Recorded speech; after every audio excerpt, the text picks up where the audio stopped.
Taxi Driver Juggling News. This is Danny Mann on the Travel Channel. I was on the Travel Channel. Danny Mann, famous in Vegas. Juggling taxi. Hey everybody, we got a special celebrity here. He's a world champion poker player. Here we go. How you doing, sir? What's going on? How we doing? All right, good. What's your name? Chirs Moneymaker.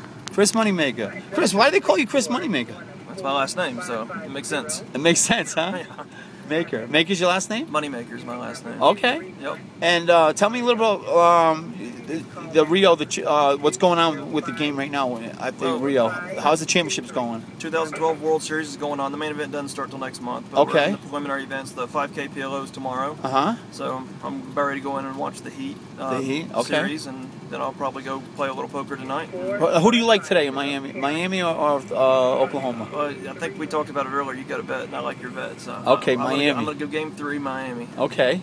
And tell me about something about how the championship, like right now is what, just the preliminaries? Yeah, well, how it works is there's like Tell the world, because they don't know. I don't know. 50 to 60 different events. Okay. And they run 1 or 2 a day. Okay. And they're usually 3-day events. And 3-day the events. buy-ins range from $1,000 to $1 million. Oh, nice. And literally they run from like May 29th to July 17th.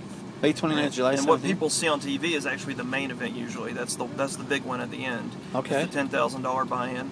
And that has 8,000 people, it's grown a lot in the last couple of years. Okay. But they have all these preliminary events that lead up to that many people don't know about and don't understand that this is part of the World Series too. Wow. You're not going to see any of this on TV. This is what people come out here and move out here for 2 months to do this stuff. 2 months to do. Yep.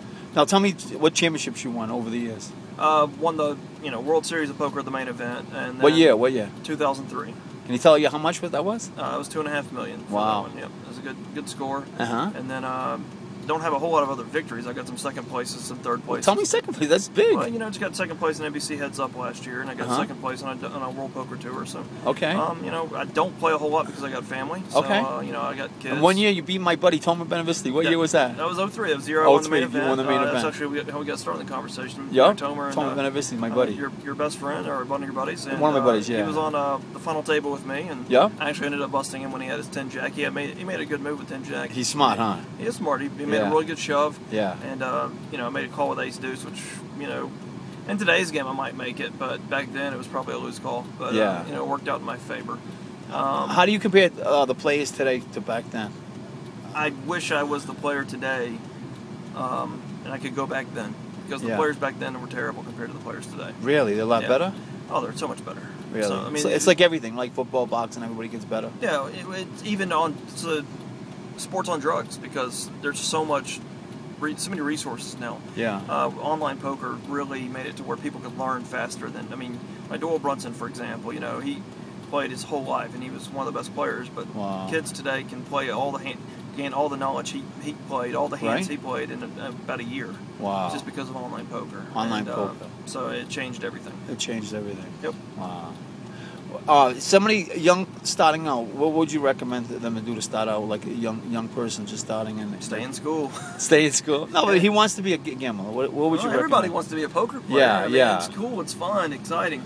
I have a backup plan, because, the problem with it, you see a lot of the young guys starting out. Yeah. And what people don't realize, when you declare you want to be a professional poker player, basically that means you're unemployed. Okay. That you work full time. And if you're a good player and you run good, the money's going to be good.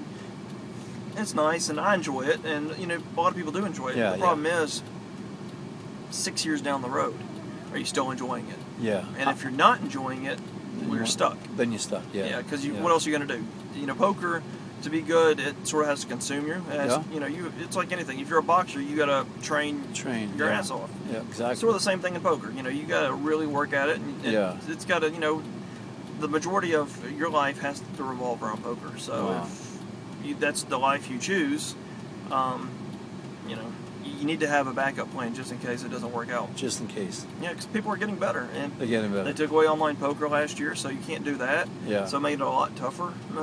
And the game's just getting tougher overall. Alrighty, we're gonna cut that off right there. Oh, PokerStars.net. This is Daniel Mann, Juggling Taxi News. And here we are at the Rio, dropping off. Vegas, baby.